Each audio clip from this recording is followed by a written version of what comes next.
অনেকদিন ধরেই একটা বিষয়ে আলাপ করতে চাচ্ছি, বলবো বলবো করে বলা হচ্ছিল না। আমি যখন ট্রাভেল করি রাস্তাঘাটে প্রায় দেখি যে ক্ষুধার্ত কুকুর, বিড়াল অথবা আহত কুকুর, বিড়াল। তো দেখে আসলে মনটা খারাপ হয়ে যায়। তো আমার প্রায়শই মনে হয় যে এই কুকুর, বিড়ালকে যদি আমি একটু সেবা শুশ্রূষা করতে পারতাম অথবা খাওয়াতে পারতাম। যেমন কেমন শুকিয়ে কাঠ হয়ে গেছে, পিপাসার্ত, দেখলে মনটা খারাপ হয় এবং এমন খারাপ হয় যে সারাদিন আমার মনটা খারাপ থাকে।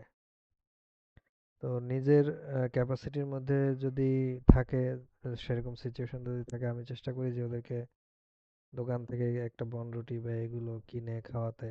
বাট বেশিরভাগ সময় সম্ভব হয় না।